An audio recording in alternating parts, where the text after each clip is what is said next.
guys, welcome back to another episode of Just Not Career Podcast, and I'm your host Nancy Gitonga. In today's episode, we have a guest who is in the creative industry. Her name is Sakina Mirichi. But before we go there, a heartfelt thank you to all of you who've been tuning in and supporting us through and through in our previous episodes. Your enthusiasm and engagement fuels us through this passion of sharing these compelling stories of professional evolution and personal growth. In today's episode, we have the pleasure of delving into a creative career, and Sakina Mirichi will be taking us through a whirlwind tour through her dynamic career path, from childhood dreams of anthropology to her discovery of passion of the arts. Join us as we unravel intricacies of Sakina's role as an actor, a meticulous stage manager, and a skilled project manager, each contributing to her rich tapestry of experiences in the creative industry. And without further ado, let's embark on this enlightening conversation with Sakina Mirichi, where creativity takes center stage and the journey is as exhilarating as the destination.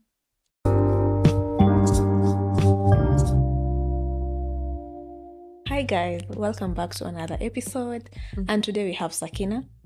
Sakina will tell us about herself, what she does, and everything in between. So welcome, Sakina. Thank you. So do you want me to just go off that brief of who I am and what I do? So my name is, unofficially I'm Sakina Mirichi, but my ID reads as my first name is Mildred. Ukinitumia M-Pesa ama nikutumia ndio utajua sasa mimi ni nani. Me Mildred Sakina Ochieng are my official names. I'm 33 years old. I'm told this is my Jesus year. Yeah. And I don't know why people get so excited about that, because this is when Jesus died. So I don't know what is exciting. What exactly is exciting about that? Okay. I'm a mom of 2. I am married. I work in the creative space. I've been working in it since I was 18 years old. Yeah, this is all that I've done since I finished high school. Okay. I started out as an actor. But wait. Before we start there, Yes. start us from when you were young. Yeah. What were your dreams in terms of career? Okay, so I wanted to be a doctor. I don't know why, but I thought like that was a really cool career. But then I was struggling in maths, and I knew like you need math to be good at math to be a doctor, so I dropped that. Then in high school, in Form 1, which is like my first year of high school, I wanted to be an anthropologist because I really like enjoyed that section in history.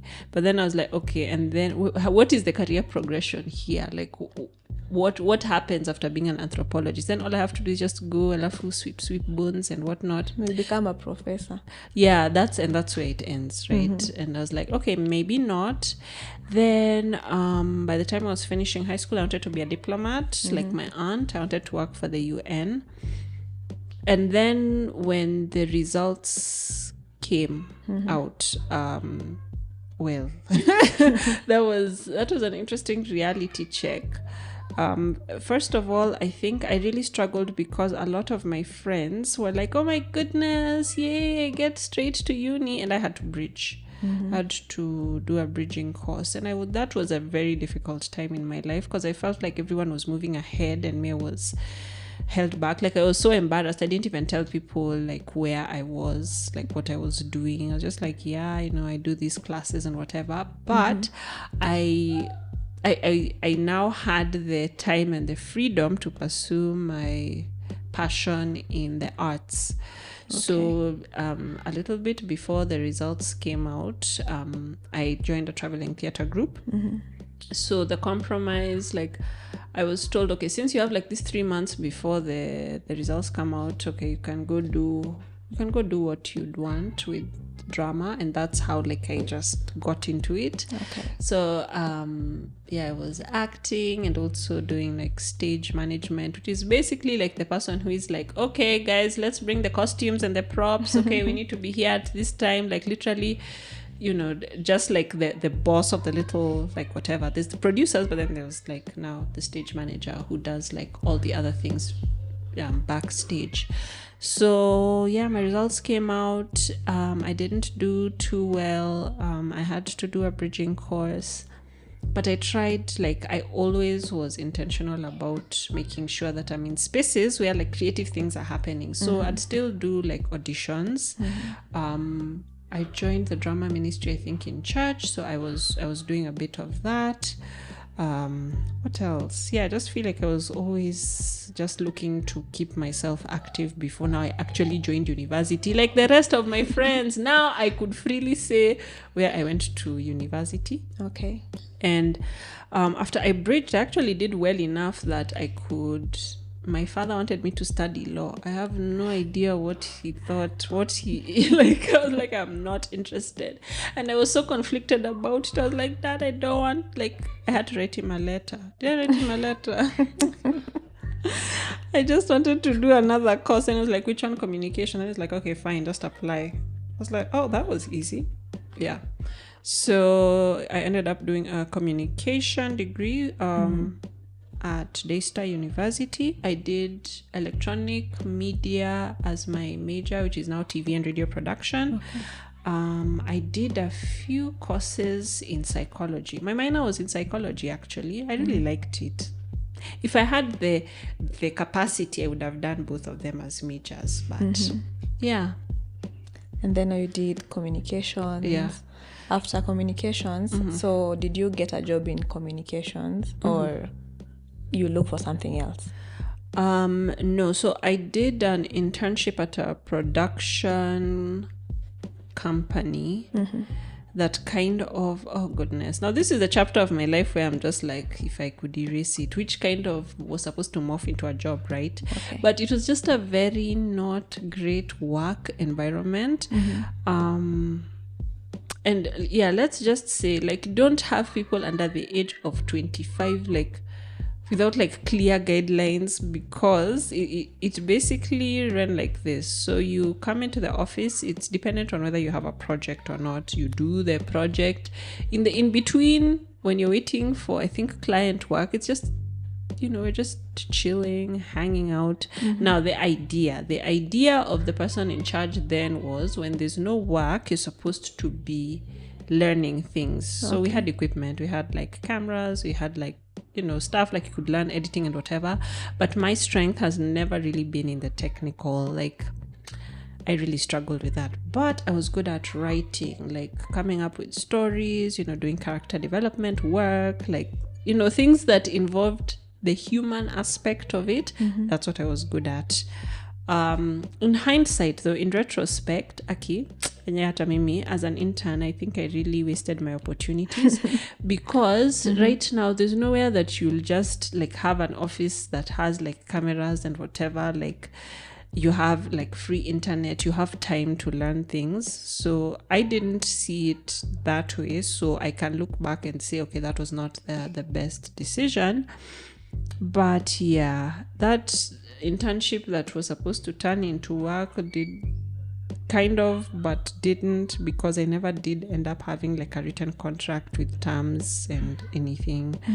I did end up though working on so there I did like a couple of short films. Then I ended up doing a TV show and working in the script supervision department. Yeah, so it was a show that was on Mnet. Yeah. Okay, you can explain to us what is a script supervision / continuity. So the department I was working in is basically, so you see like when you're watching telly and for example, somebody picks up something with their right hand and they were holding a pencil. What happens behind the scenes is that you're doing like many takes, right? And sometimes the actor might forget that number one, they were holding a pencil. They might forget that it was in the right hand and not the left hand. So that's my job, to be like, oh, in this frame, in this shot, they were holding a pencil and they were holding it in their right hand. Or in this shot they said this line, but in the next one they didn't say that line. Or in this, so a lot of the times you're shooting out of sequence, which means one episode, it's like maybe say I don't know, maybe 10 scenes. So you're not going to shoot day 1, scene 1, day 2, whatever. You might end up shooting the last scene 10 on the first day because of availability of locations and actors and whatever. So you're shooting out of sequence. So maybe today you're dressed in a blue t-shirt and blue jeans, but the next day we are shooting a scene where you're wearing something totally different. But then say the day after that, we need to shoot you back in the blue shirt and blue jeans.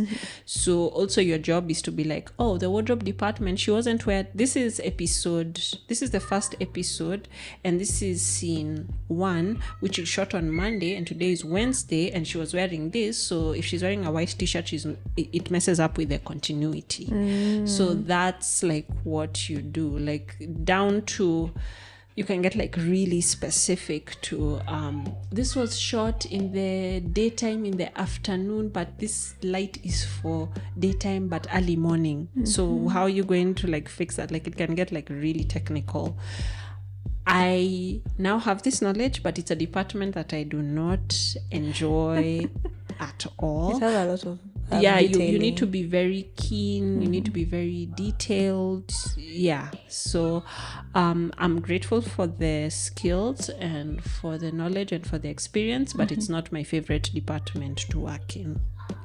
Okay, so how long did you do the internship for? It was I think it was a year and some months. Wow. Yeah. Okay. Like the, there's the stage where it's internship, then I graduated because I needed that internship to graduate. So I finished that. Then it's like, oh, you're in limbo. You're like, okay, you're technically not meant to be an intern. You're not an intern, but you're not an employee. So what is that? That is what I was. Oh. Yeah. Okay. Yeah. So after graduation now, what was your first job? So after graduation, I hung around that same company because it was like, well, I can't just stay at home and sit at home and do nothing. But also, I wasn't really getting paid for this. Like before that job came along, I wasn't getting a stipend or anything. So it was a very tricky situation. Honestly, I don't even know how I survived. So I hung around that company until I was let go of. Yeah. Was it because the job ended, or it didn't end on the best terms. Okay. Like I'm like, gosh, I'm not fireable. Like me, I think I was doing okay, but I think it was a difference of I don't even want to say. There was a project that we were working on, and we just were not on the same page, and that is how my time there ended. Okay. Yeah. So after that, gosh. Now also, this is a thing that maybe people should not do. So while I was there, and this is the thing, you're always told, don't wait to be fired, resign. I'd had a feeling something was coming. But me, I hung around. And also, I was looking for a job using that company's resources. So me, I was just like, I'm there applying for work because I'm just having a feeling. So I ended up working for an online publication. I was basically writing articles, and also there, like, I struggled, like, so it was me and my friend.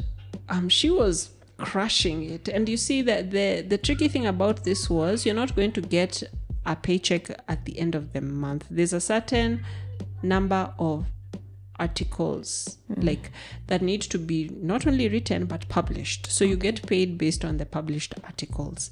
And the kind of work that I'd get, like me, I'm the long form writer, like I want to sit, I want to research, I want to whatever, but the way that you make sure that you have your article at the end of the month is like, do quick, like work quickly. I don't work quickly. That's one of my whatevers. So I also really struggled with that. I didn't even stay there for long. It was just like a few months because I was like, this work is not working for me. But at that point, you were using your communication skills from uni. Yeah. Okay. Yeah. And then now, what was the next journey? What did I do after that? Gosh. Oh, yeah. After that, so remember, all through after I'm finishing high school, I'm still doing auditions. Like, I'm still looking out for anything that's related to the kind of stuff that I like. So I went for an audition, and I met someone there who was like, so we are looking to train teachers to go teach drama in schools. So, I think I took down her contact. So if you're interested, just maybe, send your details or whatever. We are doing a training. And I was like, wow, this is awesome. Yes, I would absolutely love to do this. Now, backtrack a little bit. In my last semester of uni, I had signed up for a teaching volunteer program. So I'd done a short stint at a primary school here, North High Ridge Primary School. So basically we were coming in like teaching support for the actual teachers that were there. And I really liked the experience, because also this was a school, this is not a fancy school. This is a school where, can I say, underprivileged kids go to. Some of the kids that would go there would only be coming because they are guaranteed that there's a meal a day. So that school feeding program, that's why they'd come. And they were students with such so many challenges, actual learning disabilities that, nobody could do anything about because the school doesn't have the resources. The parents don't have they're just trying to survive. So that was deeply impactful to me, because I was like, yeah, this is something that I'd like to do. So teaching, I was like, yes. Working with kids, yes. So that is how my interest for teaching started. So now when I was told about this teaching program, I was like, great. And then I don't have to pay anything. I just have to show up. Yes, sign me up. So that was the thing that I did for a few weeks. And then I now became a teaching assistant. So yeah, I've done also a few schools here and there in this Nairobi city. And that was fun. I used to prepare lesson plans. You'd learn games, and then you go and then you do it with the students.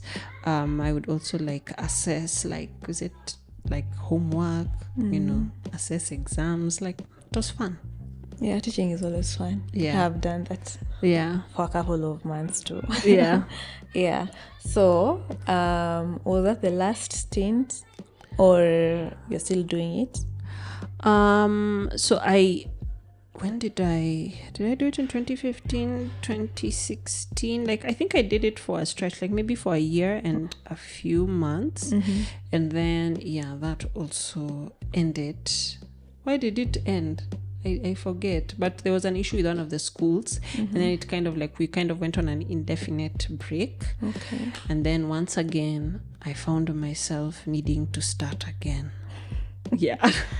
I can say you're a champion of starting again.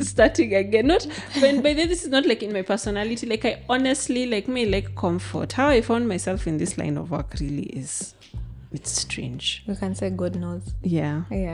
So after that, what did I do?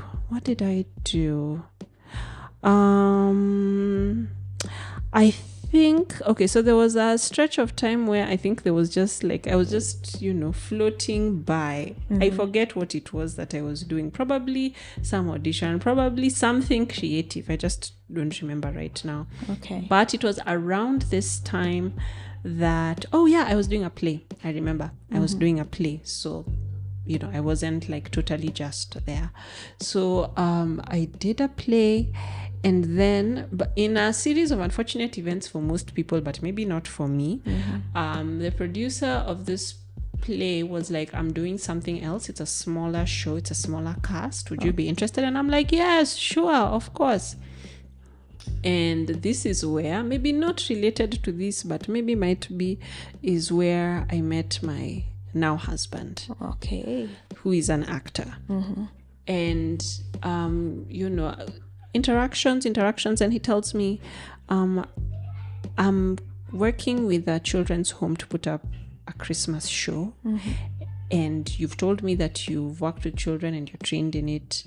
I am struggling with it. Would you help? I'm like, of course, sure. And so we worked together to put up that Christmas show. So that was also really fulfilling in its way. so we put that show up. And then what happened after that? Then a few months later, by this time, of course, we are now not friends or colleagues. We are more than that. A few months later, what happens? I think I meet other friends of his. I'm introduced to like other friends of his who do production. So I find myself just in that cycle of, we let's do a short film, do that. Let's do this, do that. So it was just a lot of like, short films. We did a job for who? IEBC. Wow. A training video. That was hectic. I don't know if they even eventually used it because so we were given like, and this was because one of the shows that we worked on, now husband is boyfriend who's introducing me to his circles of people who do the same thing. Okay. And then I found myself as a stage manager. Now, stage management, is basically a theater term, literally like the person behind the scenes who's like coordinating everything. What I started with when I was 18 now is what I'm like actually doing professionally. And I think, that was the first production. So I'm working with this team of like very many people, like maybe more than 50 people. Like, wow, like I'm in charge of that. And that was exciting because I was like, wow, it all circles back. Like now I'm actually like working with people who are much older than me, by the way. And then after that, someone in the cast is like, hey, you guys have a company. So you guys, husband at the time, who is boyfriend at the time, it's like, he has a company. He asked me to join. Like, he had so much faith in me. He asked me to join as one of the people, directors, I guess. Okay. And he referred us for that IEBC job. Okay. Of course, we didn't have capacity, like all the whatever. So we call one of our production friends who has an actual company up and running. We take the meeting, we get the job. Then we're given this thick booklet of, okay, you see all of the stuff in here, put it in a video that can be used to train the officials. Okay. So, we read through it, then we write a script. So one of the courses that I'd done in uni was script writing. So, and then I'd done various workshops on script writing, directing, whatever. So this was just like, wow, look at me actually using the things I learned in school to put this together. So we put that together, and that was like very hectic because you're trying to put this like almost academic, very technical stuff into something that's interesting. So we had to like create scenarios and characters and still make sure that the information is accurate. So we had like the craziest 3-day shoot. Like imagine you're getting home at 11 a.m. and maybe you're getting picked up at 3:30 or 4 a.m. and you do this for 3 days straight. And where we were shooting was cold, like so cold you couldn't even feel your fingers. Oh, that was crazy. And then after we've done, they even sent officials over just to see that we were on the right track. Then when we look at it, when it gets to editing, somehow things just start going wrong. Like, what? No, what is happening on the screen? Oh my goodness. Then you have to go to the big bosses. Like the big bosses, who was the one who was in charge at that time? I forget his name. So they come and we are just sinking in our seats because we are like, oh my God, this is, then they were like, what's this? This is not what we, but we're like, what? But you sent an official and you gave us the book. But yeah, that's not what we are using now. Oh my God. It was crazy. So what were you saying on the video when you're trying to edit? No, it was not. First of all, the footage looked weird. Like, the final day of shooting was the hardest day ever because everybody was falling asleep. The director was falling asleep. The guy behind the camera was falling asleep. The sound guy was falling. Like, people were tired, really tired. And I was the one, okay, guys, come on, we can do it. Who is just like the mere person who is like the slate. What do they call it? The clapper. So I'm the person who comes, that thing that has a bar like tin one, whatever. So my job was like, come on guys, we can do this. So the last day is what we were looking at, the footage, and we were like, oh my god, we can't use this and we can't reshoot. Like, it's a whole thing of having to call back everybody, and we're like, okay, just do the best that you can. Like, Aki, whoever edited that project, if you ever hear this, and she swiftly left the company after that. Sorry, Aki. It was very stressful. But you got paid at the end of it. Imagine we got paid. Wow. And was it like one of your first gigs that you're paid and you said, okay, I'm working for something that I'm actually paid well? No. You remember in that company during like my internship, that Kalimbo, whatever, that TV show, that one we were getting paid. Okay. So that I was like, oh, look at me. But did I even know like, oh, how you can make great use of your money or whatever? Nope. No. So yeah, so we got paid for that government job, and I'm just like, oh my goodness, oh my gosh, that was a miracle. Then what do you do after that? Yeah, so it just, it's just like constant project. You do this, we do a few competitions with the teams that we were working with. Machakos Festival, I think 1 and 2, like 2 productions that we participated in, like made it like top 3 eventually, and that was nice as well. Then is it fiance at the time? Now he has graduated from boyfriend to fiance. Okay. So as we are like, okay, now we need to put up our own production. I was like, what? How are we going to do that? We don't even have like money. It's like, no, we have to do this. So he had taken a quick writing class. So he wrote the script and I produced. And that is one of those projects I'm like, I can't believe we pulled it off, because we barely had any capital, but we'd saved up some money from that government job that we were paid. That's what we used to like, at least get the venue. Okay. And yeah, we called people, they came and watched our show. We paid everybody, like we didn't have Denise, praise God, but we only had 10,000 left after paying everything. Oh. Yeah. And then on to another one. After that, we didn't do another one, but we did like with our friends who had like stage shows. Yeah, so I kept on stage managing. My significant other stroke now his fiance is still acting and whatever, so we did a lot of projects like together, and because our friends were doing the same things, we did a lot of projects together. And yeah, that was just like literally it. Just you keep doing, you do a film here, you do a play here, you do a short job over here. Yeah, and that, imagine that has been my life. So even now you're doing stage managing? I do more producing now. Okay. So producing is like, I'm the person now who even finds a stage manager. Like, so right now, there's a show that we're doing that opens next. By the time this will have, I don't know when this is going up, but on the 14th of April, we have a show. So I'm producing for that. So I'm the person who like brings in everything together. Okay. So it's, getting the cast together, because this show that we've done, we did it before. So you get the original cast together. Okay, let's get the schedules. Okay, everybody's great.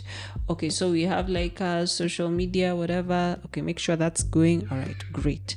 Okay, then, we need to sell tickets and whatever. I mean, ticket sales is like a whole other headache. Marketing, getting people to buy tickets is a whole other headache. But also like I have my hand in that. Oh, we need ushers and volunteers for the day. Okay, I'm handling that. The budget for the show, put that together. So I'm kind of like doing like the broad whatever, just like putting everything together, whatever communication is needed for the show, whatever publicity, if I need to do any interviews, I'm the person who does that. But also now to take you back a bit, the beauty of, is it networking or just like being the right place at the right time? There's when I wasn't doing like my regular like classes or units, or no, aside from the regular units, I'd always look for like workshops that I could do. Okay. So there's a lady there who used to do like acting workshops, directing workshops, and I'd always just try and make sure that I do them. And so she's the person that I'm working with now. So she's known me since my campus days. And so for her, like I literally just like assist whatever needs to be done. So we were overseeing a project that's been like start, stop for years. And it looks like finally, after I can almost say 5 years of start, stop, it's finally over. So I was kind of doing like project management or literally anything that she needs me to do. So this errand needs to be run. Okay, do you know who can do this? Like, if you need it done, I'm the person to figure it out. So yeah, I guess a lot of what I do in production, if you transfer those skills, it's project management. Yeah. And that now that one you've done for now this would be, so that was 2022, 2023, 2024. So is that 2 or 3 years? Yeah. this will be your third year. Yeah. Okay. So that's what I've been doing. So in your current role, Yeah. you can tell me exactly like what you do in terms of, is it a weekly type of thing, or you wake up every day in the morning and you know I'm supposed to be doing 1, 2, 3, 4 for this company, and how do you do it? So what I love about it is it's very flexible, right? So like I just like literally need to know, so this is what needs to happen by the end of this week. However you get it done, that's like up to you and your time management and whatever, but it needs to get done. So I like the work because I have flexibility. Like I have time. Like I can, if it can get done in 2 hours, then whatever else I need to do with my time, that's up to me. Okay. And it's really dependent on like the project. So right now,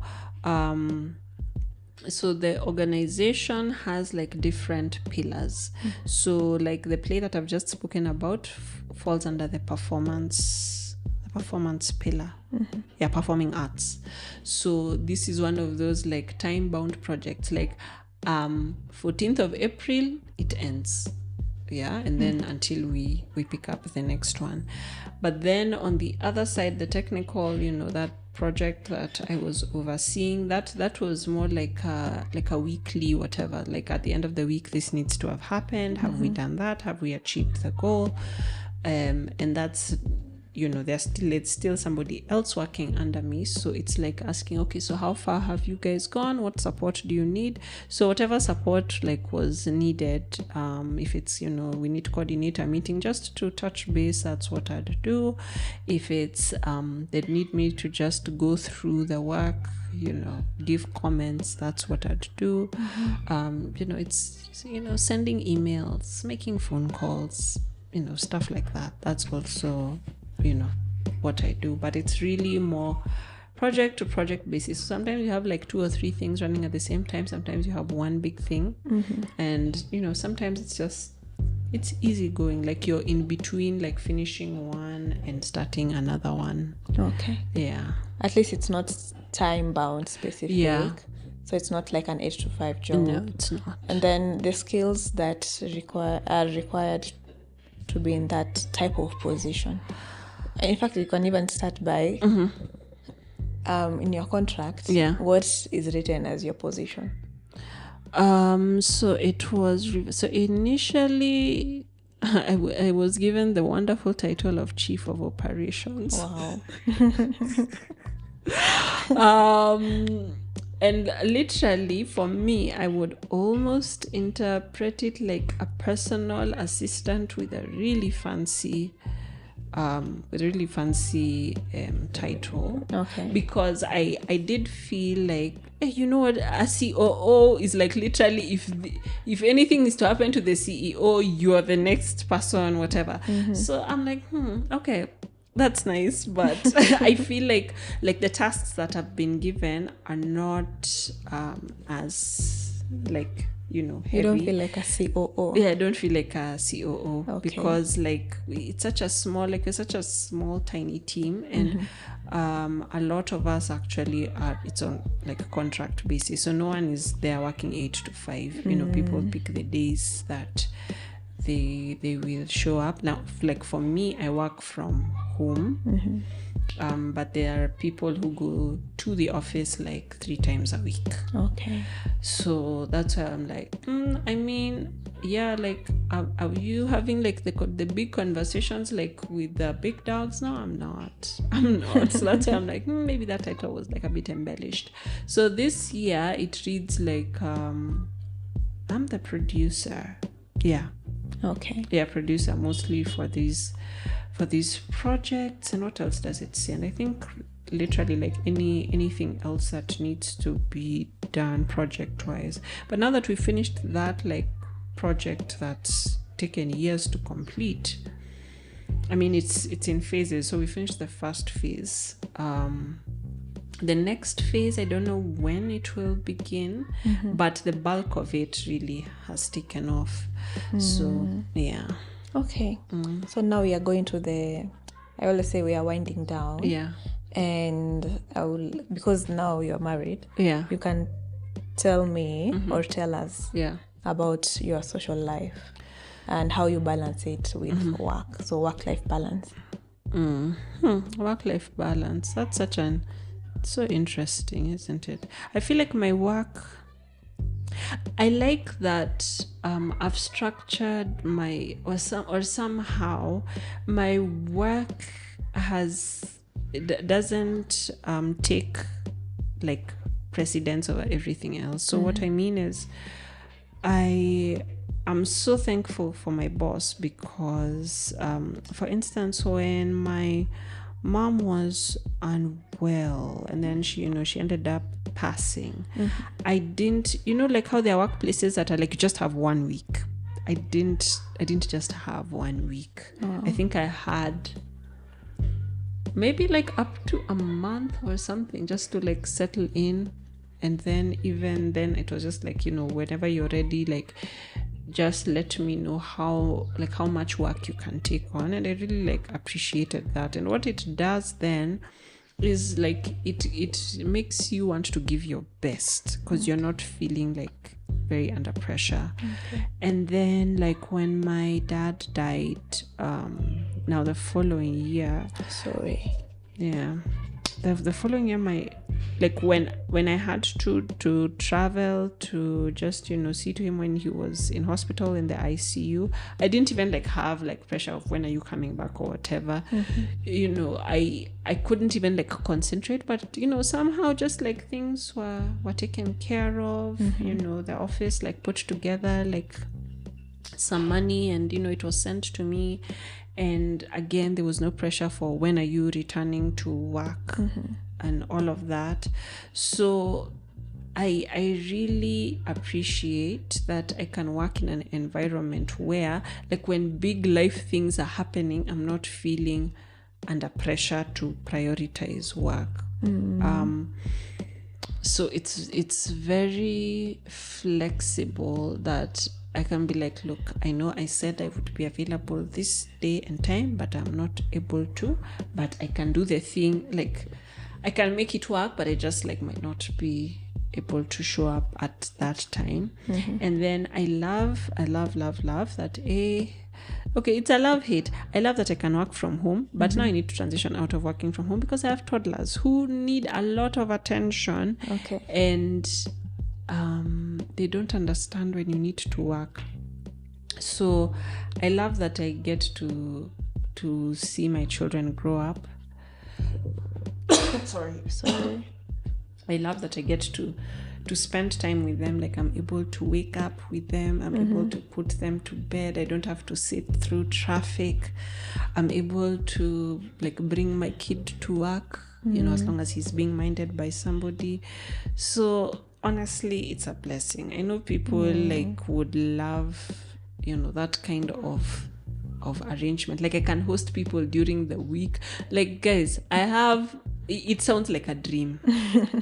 And it is, except like, you kind of sacrifice on the, how can I say, amount of money that you'd like to make. Okay. Yeah.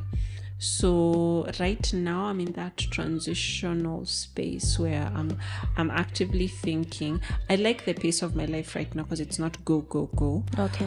But I want to make more money. I want my kids to go to a certain kind of school.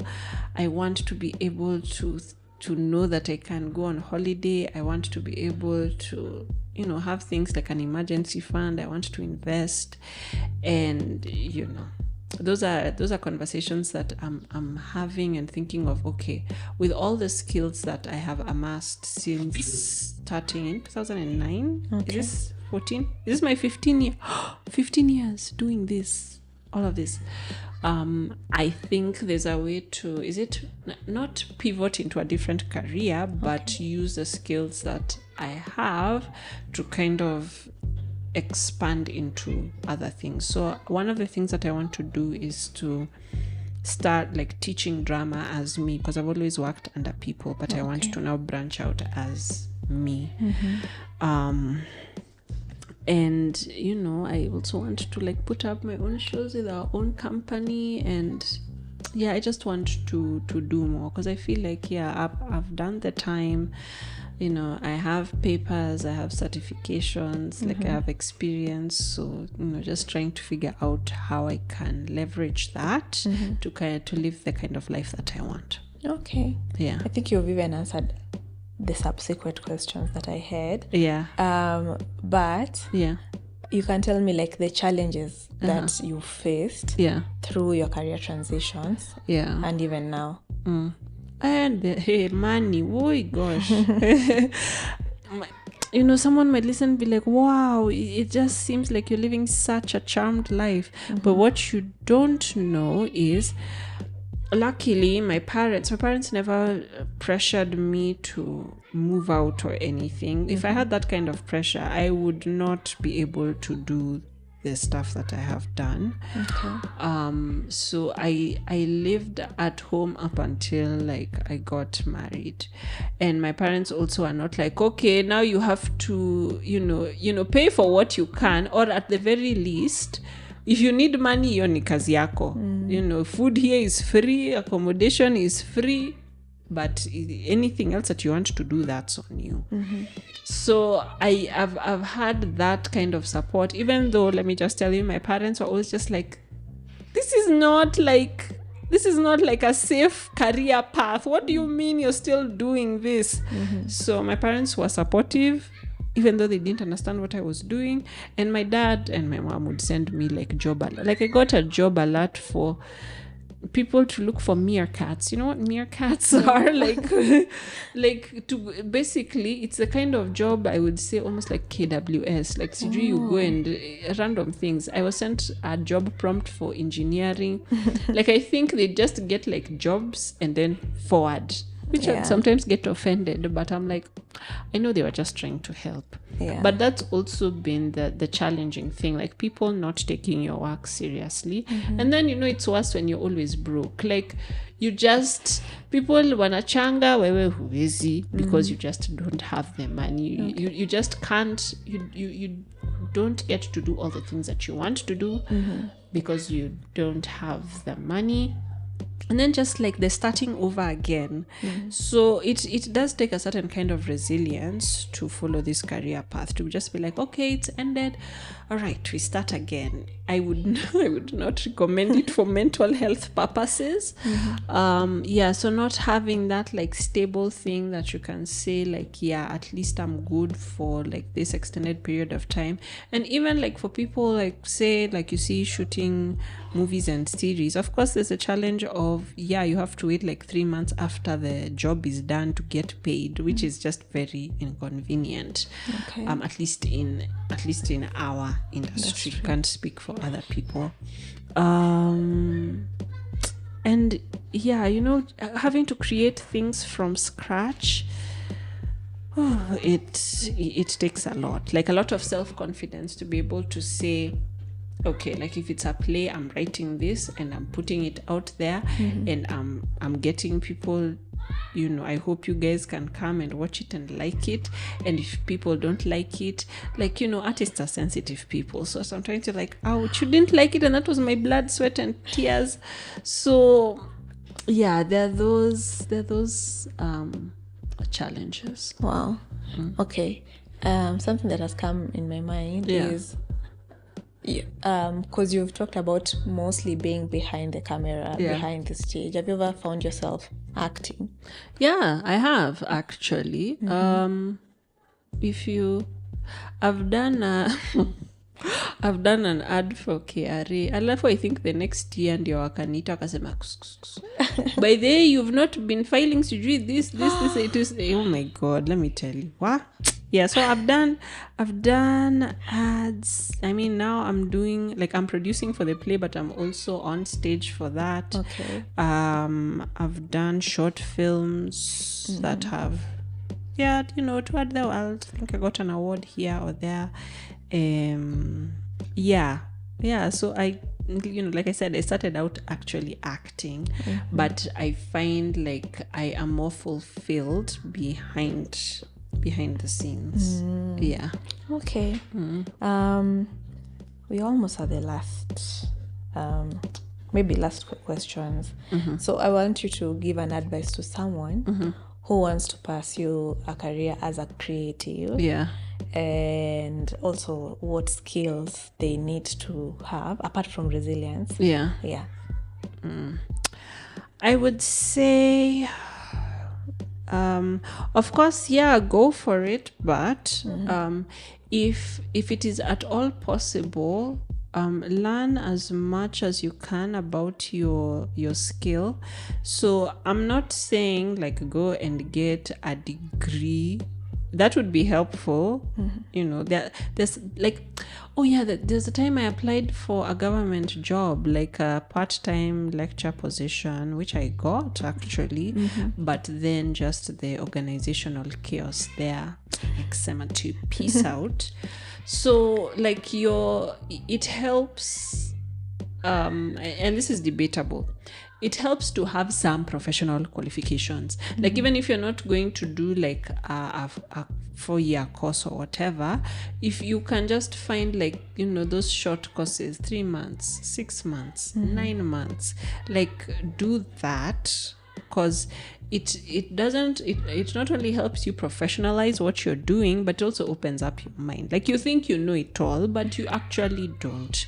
So if you can, just keep your eyes peeled, always look for opportunities to learn, and then don't put the money first. I find the people who want to, their motivations, the motivations of people nowadays who want to get into this business, because now they've seen like people are making money, right? Like social media has really changed the game. But back in my day, when you are joining this space or this profession, you know that only the chosen few, like the creme de la creme, are a very small percentage. So a lot of the people who are doing it, you're doing it because you actually like love it, even when there's no money to be made. Nowadays people I find are like, wow, this person can make this much money from doing this. Like don't put the money as the first thing. Look more to make connections. Like that thing of networks are your net worth. A lot of the jobs that let's say that I've gotten, I'd say like word of mouth or referrals. You do a good job on a project and you never know, like it could be somebody who was even like below you who might end up recommending you for something. So which year was it a couple of years ago? I remember it was towards the end of the year and we were in a bind, and I called somebody who was once my assistant and was like, look, may need work, help me out here. And I got the job, and then I ended up being her assistant. Wow. Which is like interesting. But yeah, you're only as good as your last job, so always just do a good job. Okay. Because people, even if someone doesn't talk directly to you, people are watching and they'll be like, hey, I know somebody who can do this. And then number 3, and for people who like are not believers or whatever, like this might go over your head, but that I am where I am right now, imagine it's just God. Like, I can, tell you practically, like I've mapped it out how I did it and whatever, but really it's only God who has kept me. There's so many times I wanted to give up and throw the towel. And I can tell you, is it just like one or two? Like out of all the work that I've done, maybe less than 5 jobs I used a CV, maybe even 3. Like I've not updated my CV, I don't know for how long. And that isn't the stuff that has gotten me work. So if you are a believer, like pray about it, commit all your plans to the Lord, and he'll make things happen that even you couldn't have. Yeah. Okay. What's your vision as Sakina? So where will you want to be? I can't say 5 years, but you'll say hapa nimefika. Yeah. Well, right now it's so interesting. Like right now it's just like 15 years. That's a whole teenager. Wow. And just the other day I was 18, clueless. But first of all, I think it's important to, smell the roses, smell that coffee. I've worked, I've done good work. And so first of all is to acknowledge that, I've done it, and I'm worth whatever I will want to ask for. Now. Okay. So right now, actually, I sat down with is it like a life coach or someone, somebody who is going to help me get to like the next stage. And he had this interesting thing that he said.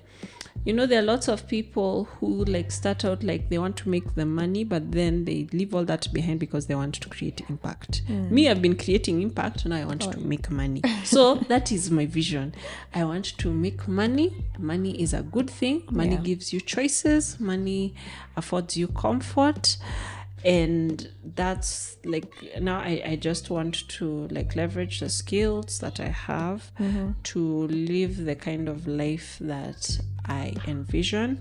I want to see my children, like, would I like them to do this? Yeah, sure. Lakini pia.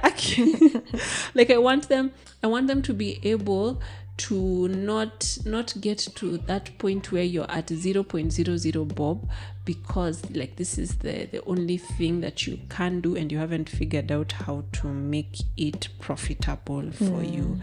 And I'm not here to say that everything is about money. Gosh, if you know me, I've done whatever, so I'm like, that's a great idea, let's do it. Am I getting paid? No, but let's do it, which is great.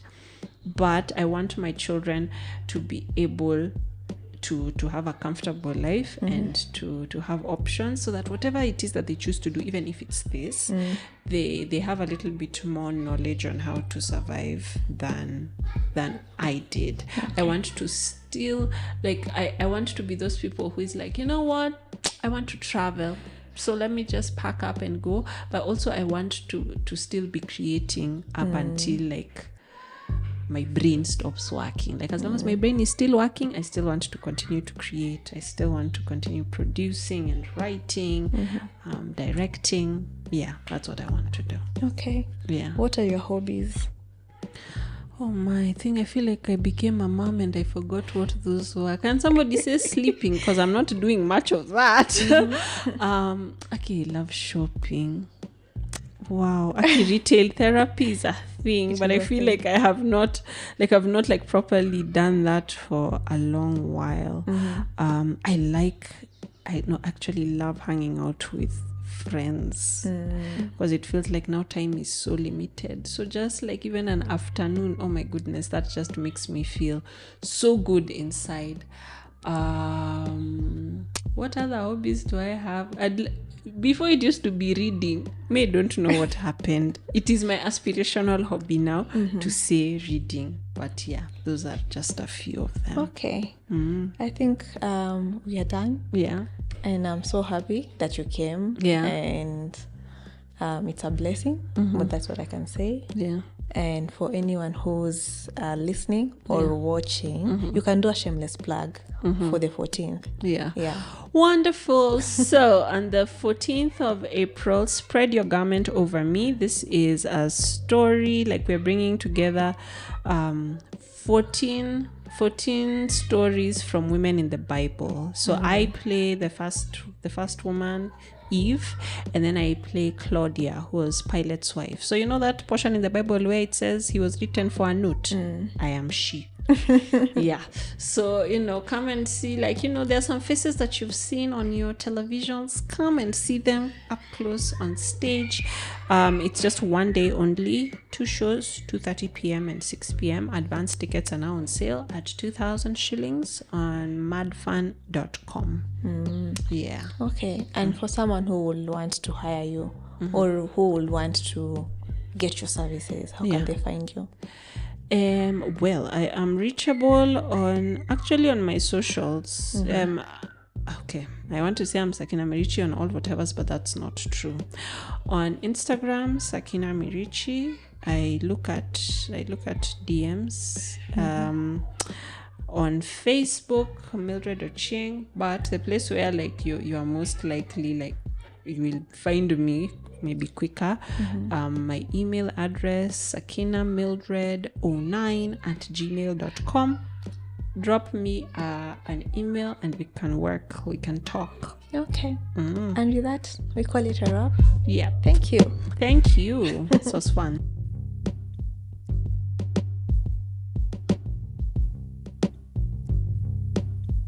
And that concludes another enlightening episode of the Just Not Career podcast. We hope you've enjoyed diving into Sakina's captivating journey through the world of creativity. But before we part ways, we'd like to extend our deepest gratitude to Sakina for sharing her remarkable story with us. Your insights and experiences have inspired us all to embrace the unpredictable twists and turns of our own career paths. And to our listeners, thank you for joining us in this adventure. Your support and engagement fuels our mission to celebrate the diverse parts of professional fulfillment. Don't forget to subscribe to the Just Not Career podcast for more inspiring stories and insightful conversations. And if you enjoyed today's episode, please consider leaving us with a review or sharing it with a friend. And until next time, keep dreaming, keep creating, and remember that the journey is just as important as the destination. So take care, and we'll catch you in the next episode.